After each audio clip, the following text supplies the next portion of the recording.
Hi everyone, greetings from National Skills Network. As you may be aware, some of the conversations that we feature on our YouTube channel and on our website are from the industry leaders who are setting an example through their work in the area of skill development and livelihoods. And it is in the same connection today that we are featuring Mr. Ram Bhatnagar, CEO, JK Trust. For those of you who are familiar with JK Trust, the phenomenal work they are doing from JK Trust and Raymond in the area of livelihood enablement, especially in the Northeast region, is something that we wanted to capture this time in a conversation with Mr. Bhatnagar. So welcome to this talk, Mr. Bhatnagar. Sir, we would like to first hear from you about JK Trust's initiatives in skilling in the Northeastern states and the legacy of JK Trust and Raymond in contributing to the society. Okay. Thank you, Madhuri. And uh, our intervention in the Northeast is very recent. And we have set up a skill development center in Nagaland, in Kohima. This whole project was conceived with the idea that how to create an opportunity for the people of Nagaland and Northeast, because our roadmap is to expand our footprint in the entire Northeast region, and this is the Nagaland is the beginning. So the whole idea was that we firmly believe that if there is a skilled workforce available, it will encourage industry to move into these areas, because skilled workforce is the primary need for any industry, people to get into any particular state or region. So that was the whole idea, that how we there's a huge potential in northeastern states. The people have been deprived of opportunity in terms of working in the industry, and that was the whole idea on basis which we started thinking, and we set up in a record short time our center in Kohima. Okay. Okay, sir. So, even earlier than this, there were many initiatives from Raymond and JK Trust. Maybe you can give us an example about how you have been contributing to rural livelihood enablement and enhancement of employability in certain areas in India. That would be nice to hear from you. So just to give you an idea, that JK Trust has been in the field of rural livelihood, livestock, women's empowerment, and have been there for past over 3 decades. Yeah. The whole genesis of setting up this JK Trust is an NGO, not for profit organization, and our trustees are Mr. Gautamari Singhania, who is also the chairman managing director of Raymond. And the whole idea was that how we create a livelihood in the rural area, and as we all know, that agriculture is the one of the most important sector, Right. which contributes to Indian economy. It's almost 20% of our GDP. And India today, more than 80% are marginal farmer with small land holding, and very important, and their dependency on livestock is very, very high. And our belief was that how to engage these people, rural people, especially rural poor and the women. And the main work of our JK Trust is on the breed improvement program. So the whole idea is, if the breed of animal improves, the milk productivity will go up, Right. which will help us in a higher income for the rural people, and they are engaged. So that was the core work we do.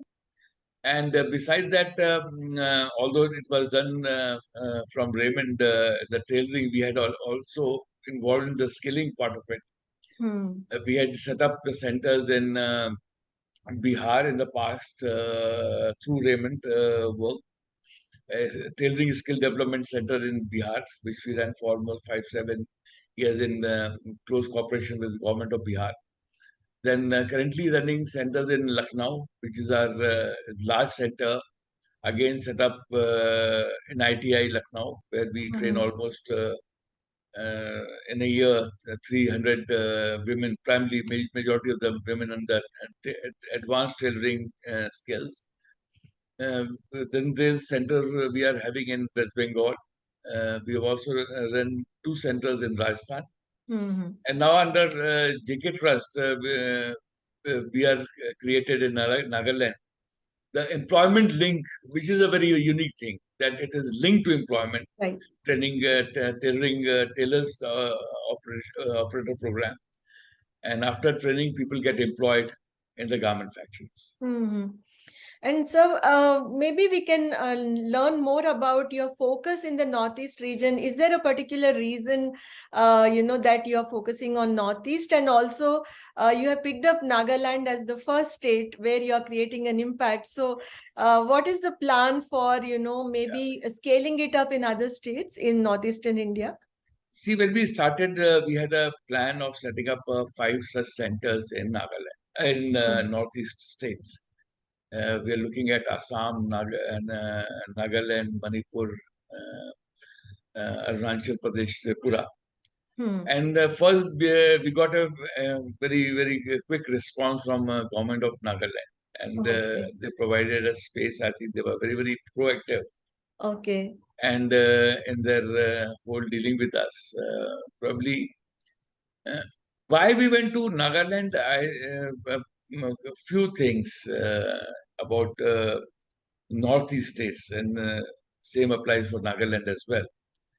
I think there's no number one, the education level by and large is very, very good in entire Northeastern state. Majority is English speaking. So a good education level. I think there is lack of industry because of various reasons, lack of infrastructure, policies in the past, although a lot have changing now very fast, rapidly from the last 4-5 years, and we believe there's a lot of there's a commitment from central government in developing these regions. So there was no industry, high level education, workforce is there. There is no opportunity for people other than working in the government sector or agriculture. The dependency of agriculture is very, very high. So there is no industry per se. So what people do, either they are involved into agriculture part of it, and how much agriculture can absorb the people there. Right. And education levels are high, and there is no opportunity. And so there's some of disconnect with the mainland India. So we thought, and if you look at from a corporate angle also, there's hardly any CSR work being done in this region. Hardly less than 1% of spend goes to on CSR because there's no industry. Why the corporate will spend money there? Yeah. So, so इसमें कि हमारी पहल थी कि let's do a first case in Nagaland, see the responses. There'll be huge amount of learning because the challenges are very, very different in those states. You know, very, very different than running a center in, say, Maharashtra or West Bengal or UP versus running a center in Nagaland. The challenges are very, very different. So for us, I'm happy to inform that our first batch of almost 25 students passed out, and these 25 students have been absorbed in a garment factory in Bangalore. It is a Raymond Group company, Silver Spark Apparel Limited. They have absorbed all the people, and our commitment is to, in next 5 years time, train 1,000 plus people there and get them employed. Yeah, that's very nice to hear, sir, because it's helping youth in not only skilling themselves, but as you said, it is linked to employment and placement, in the industry.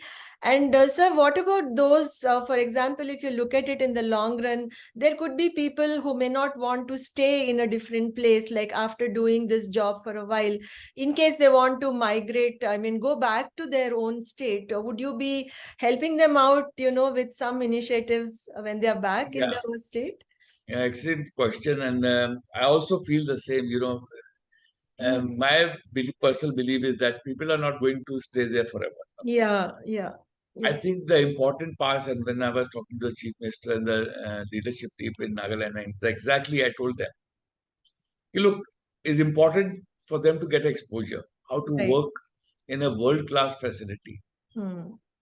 First moving to a different place will give them a huge amount of confidence, Hmm. especially a small place like Kohima, and Hmm. you are working, staying in a village, and now moving to Bangalore, number one. Yeah. So there's a huge amount of seeing the world, how the things happen. Number two, working in a large facility, which is a world-class facility, learning about the product, the quality. Hmm. That's number two, second part of it. I feel the most of the people, these girls are there, they maybe work for 2 years, 1 year, 2 years, 3 years maximum, and they eventually will come back. Hmm. So they'll be much more confident people. And I think that's where the real change is going to happen. Yeah. Area, how I look at it, is once these people are back, that will encourage because there are government factories also there, but they're lying empty. There's no Hmm. work because there's no skilled workforce. They can get a job there itself. Yeah. I'm sure there'll be people who will want to become entrepreneur. If you see the northeast region, Yeah. people are very well dressed. I Hmm. believe there's a huge opportunity, and today in this digital world, the whole dynamics have changed. You don't have to be necessarily making a garment in Bangalore or Bombay, and you can create your own website, or you can sell Yes. your own channel. So there's a huge, this game has changed. This marketplaces have changed altogether. I think today there are a lot of government schemes, whether state government or central government or banks are funding Hmm. such entrepreneurship. And I'll be personally very, very will be keen to facilitate, handhold some of these students and make them entrepreneurs. Okay. They can start their own work within their own household. They can create Right. garments, of create a form, a group of people, those who have learned and create. So I think that's where the bigger change will come. Yes, When sir. they come back, they are going to be much more confident, knowledgeable. They've seen the what the quality and what the product means. I think that will be a real start of a change journey. Yes, That's my personal feeling. that's a wonderful thought about helping them when they are back to their native state. So, and also we see, like you said, for especially in the apparel and garment industry, people are using social media, WhatsApp.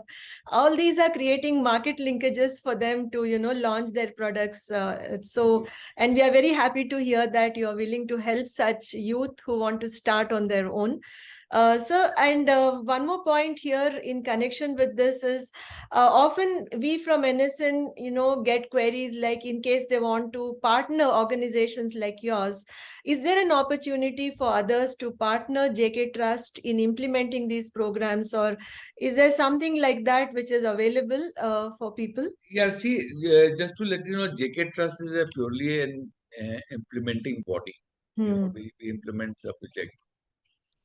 In case of, for example, our first project of Nagaland, we have been the project is funded by NABARD Okay. and Silver Spark Capital Limited, Hmm. and definitely we need partners who can support such initiative. A lot of people are involved in skilling, and the, and this is a very different type of skilling process that wherein people get employed. And if I was reading a report of today under Pradhan Mantri Kaushal Vikas Yojana, the Yeah. numbers have been very, very pathetic. You know, if you see the number, this they were mentioning, I think government has spent almost 650 crores, and the skilling provided to almost 33 lakh people, but the employment provided is only 30,000 or something like that. Yeah. Some numbers, so extremely low numbers. So here is the difference. where you are providing a skill and getting employed. So I think we will encourage and welcome people to join hands in whatever possible manner, because alone we cannot do everything. Right. It's a group of people. If we have to bring the change, so we need also equally minded, like-minded partners. Those who can support such kind of initiative in their own ways. Then only we can bring a change. Definitely. Yes, sir. So besides these points, would you want to share something else with us, with our audience, regarding the upcoming initiatives or your roadmap or plan, or if you want to add more to the vision for the Northeastern states? Yeah, I think this. What I can, those who are going to listen to this talk, I think I would encourage people to go to these places like Northeast. I think by and large, my experiments, it was the first time I had gone to Northeast. I've been to Assam few times, but never have exposure of this thing, Manipur or Nagaland. I think unless you go there, you won't believe. I think there's a potential is immense. Yeah. I think people need our support. I think there's a huge potential workforce. They need directions and an opportunity. I think it's a very, very educated class of people there. There are a lot of people, good local NGOs are doing very, very good work. I think more and more people from outside need to go there, understand whether whatever skill area, whatever area they want to work in different sectors. Not like we are doing in apparel, but there are many more. IT is another thing, because there's a lot of skilled, educated workforce there. I think these opportunities are immense. Of course, when you go to in such areas, you have to understand the local nuances, the cultures. You have to Right. understand. And thing is, very important is once these people come to for jobs, I think where a huge amount of hand holding is required, because just to give you example, the first batch which came, and I'm personally in touch with my team and making sure that they get a lot of counseling. There's a mentorship, there's support mechanism, Yeah. because these people have never been exposed to this kind of world. For them, Right. it's a different world. Coming from all these places, and suddenly large crowd, large number of people, language barrier, eating habits are very different. Yeah. Everything is different. So Yeah. imagine they need a lot of hand holding, and because that's very critical. You might train people, Yeah. but if you don't do the hand holding, you will realize that half of people have gone away. They will Yes. not like to stay back, Right. because they are young kids. They need a lot of mentorship. So, these are the things which we realize are very, very critical, and very important. So, but I encourage everybody to at least have a look at these states. Yes. There's a huge potential, and a lot of companies are taking advantage, in terms of, for example, in hospitality sector, you'll find a lot of people there. But I think there's an opportunity. I think there's a skilled workforce. So I encourage people to have a look at these places. Yeah. Yeah. So, on that note, sir, about collaboration and also, as you said, exploring the Northeast and trying to look for opportunities and, help them in seeking more employment options. I think on that note, I would like to close this talk, and thank you so much, sir, for giving us your time today. And we look forward to be in touch with you and get updates about your initiatives as well. Thank you so much. Thank you Thank very you. much. Thank you, sir.